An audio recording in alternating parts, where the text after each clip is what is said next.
Ladies and gentlemen, I'm very happy to be here today to present to you the state of our water in the European Union. As you know, water is very high on the Commission's agenda. We need water to sustain life, to produce food, to do business. But 100 years from now, our picture of the world will be different. Because of increasing droughts, floods and desertification, and their devastating impact. Already today, in Spain, 74% of the country is at risk of desertification. Already today, 78% of European citizens say they feel the impact of environmental change in their daily lives. Already now, 800 million people around the world lack the access of safe water. So it is truly a global challenge. Water is important for all of us as human beings, but it is also important for our farmers and companies. They need clean water for their production and processes.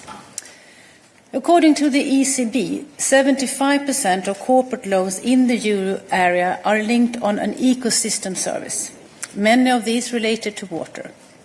And for too long, we have considered water as an endless resource. We need to change that mindset. We need to think in terms of water circularity and water efficiency. Because, on the one hand, water is under immense stress due to mismanagement, pollution and climate change. And on the other hand, water plays an increasingly important role for our security, preparedness and competitiveness. To bring all the pieces of that puzzle together, we are preparing a water resilience strategy for later this spring. Today's work is a part of the preparation of that strategy. As a politician and policymaker, I always want our policy to be evidence-based. We need to base ourselves on facts and figures before taking action. So today's reports are important. I will not go into details here regarding these rather detailed and technical reports, but the findings will feed into our strategy. And very importantly, they will be a basis for a dialogue with Member States. So, what are we presenting here today? The package consists of 3 implementation reports: the Water Framework Directive, the Floods Directive, and the Marine Strategy Framework Directive. Based on assessment from Member States, we provide a snapshot of freshwater, waters, marine management, and flood preparedness. Allow me to present some of the main takeaways. First, the overall findings are clear. Our water are polluted, our water supply is under threat, and we're not reducing enough to risk of serious floods. Less than 40% of our EU surface water bodies achieve good ecological status, with healthy ecosystem being home to many species and with water able to regenerate itself. And only a quarter achieve good chemical status, meaning that the relevant thresholds of hazardous substances are not exceeded. Many Member States recognize that this is a big problem. Some progress has been made over the last years, but there is still a lot of work to do.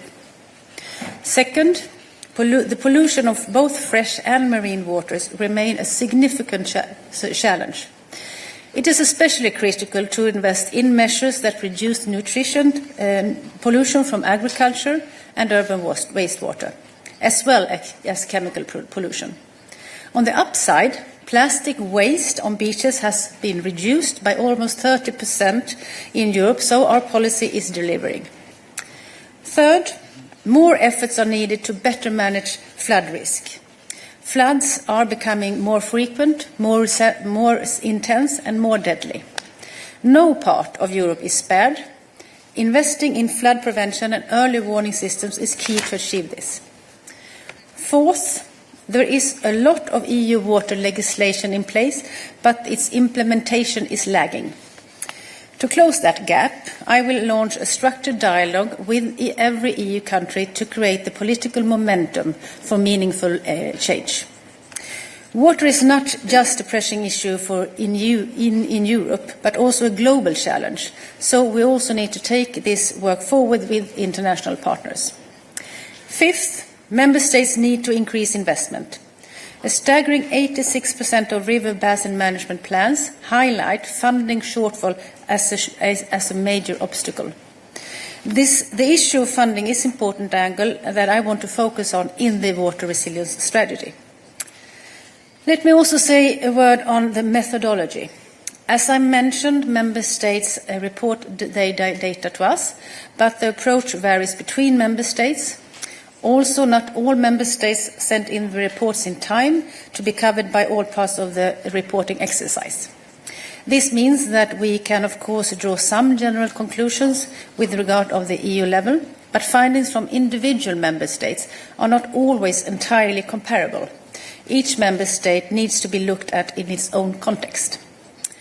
For your detailed questions about individual Member States, our experts here are in the room. They will take your questions on the technical briefings after this press conference. So, what is the way forward? First, as a part of the package, the Commission has made several recommendations to support Member States in their work. Encouraging greater water efficiency, water reuse and circularity are key to restore the water cycle.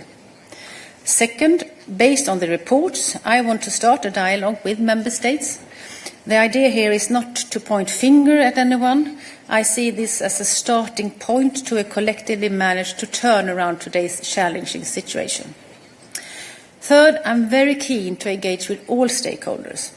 That is also why we are launching a call for evidence on water today.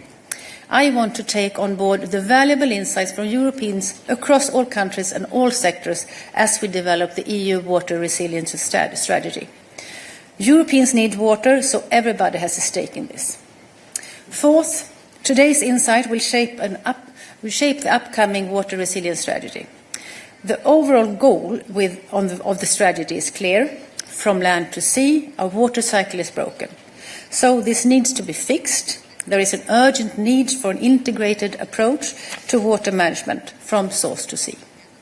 Finally, water cuts across many policy areas. And I will work closely with my colleagues in the Commission on this matter. Water is linked to competitiveness, to agriculture and food, to oceans and fisheries, to crisis prevention and climate adaptation, and many others. In conclusion, the call for action is clear. Over 75% of EU citizens want the EU to act on water, according to the May 2024 Eurobarometer.